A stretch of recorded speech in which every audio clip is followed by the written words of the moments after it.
And it was ironic because the view out of my office was right over my neighborhood. It was the view of the South Side. And it was a little dot, you know? And it was like, that's the place that made me, but here I am all the way up here, feeling very disconnected from that community that made me who I was. And then I met this guy, Barack Obama, who was the opposite. All of this was sort of a conflated thing. Death, love, a man who challenges you to think differently about life. And then I was all messed up. I had to rip up my checklist. You have to do that in life, though. I think that that's one of the gifts of your book, is that you show us that sometimes you have to write your future in pencil. Absolutely. Sometimes it's worth pivoting and trying something new, even if you're on a prescribed path. But we should spend a little bit of time talking about the fellow Barack Obama that you met when you were Barack Obama! That's how little kids say, they say Barack Obama. That's one word. I love it. It's like, how's Barack Obama? But it's interesting because when you first met him, you were asked to give him a call, and that was not the way he said his own name, right? Well, you know, Barack was overhyped in the firm.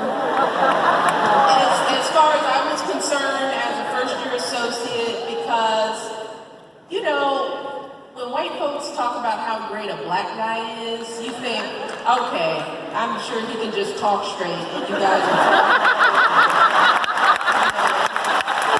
So there's this phenomenal young guy named Barack Obama, and I'm picturing like what they were describing, a black guy who grew up in Hawaii, nerd. I just in my mind had this impression of I'm Barack Obama. That's what I was picturing in my head. I'm well liked among white partners at the firm. That was the picture, and I was like, let me be the judge of whether he is anything special. So he was overhyped in my mind. But then I called him on the phone because I had to introduce myself, and that's when I heard the voice, which was not the voice that I had with the picture in my head. You know, it's like, hello, it's Barack Obama, and I was like,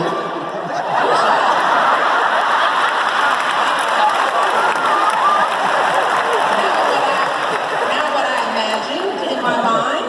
So we talked, and we set a time to meet his first day, and as you heard on the clip, he was late, so I was like trifling Negro.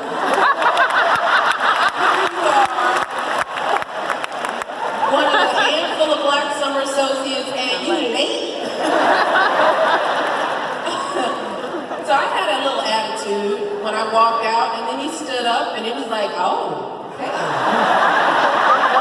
He's like cuter than his picture, and he was always, y'all, Barack Obama, very smooth, you know. He's like, oh, I'm sorry, I was late, I wasn't equipped with an umbrella, and I didn't have he was that dude, and he was not feeling rushed, and I was kind of like, okay, all right.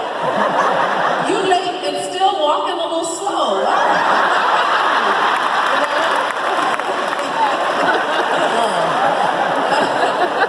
He was always swaggy, so the beauty of that kind of distant meeting was that in my mind, I wasn't doing what a lot of us women will do when you see a nice-looking guy with bright credentials. You start. I didn't do that. I was thinking, because I still have my box checked, and meeting and dating your summer associate was not on my list. So I was trying to pass him off to my friends, because I was like, he's really cute. So we took the time to become friends. And I learned I learned that he wasn't just smart and handsome and charismatic, but that he was kind to those that were important, that were not bosses and wealthy people. He was kind to the doormen and spoke to the secretaries.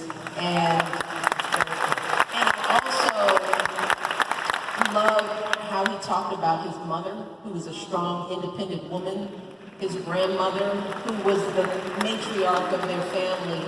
So I got to understand that he knew what it meant to be around strong women and to respect women as equals. He was one of the first people that I met who was thinking outside of his own career. You know, and this is what made me stop and think as I started falling in love with this guy who I knew had big ideas about how to be in the world. And what I had to do as we were falling in love, I knew then and there I needed to get my act together. Because if I didn't figure me out, he was the kind of guy, ladies, that I knew would sweep me up in his jet stream. And I did not want to be that woman who was just the wind beneath his wings, you know. And sometimes we settle into that in a relationship, right, where it's like, oh, he's just fabulous, and I'm Mrs. Fabulous. And I didn't want to be Mrs. just anybody. I wanted to have my own sort of personhood and be shaped in my own idea, but I knew where I wasn't it. So I had to get to work to figure it out if I was going to be with this dude, you know. And so that was he gave me the courage to leap from the only thing I knew and to try something new, because he was the swerver in chief back then. He didn't do anything traditionally. You know, he didn't listen. He graduated at the top of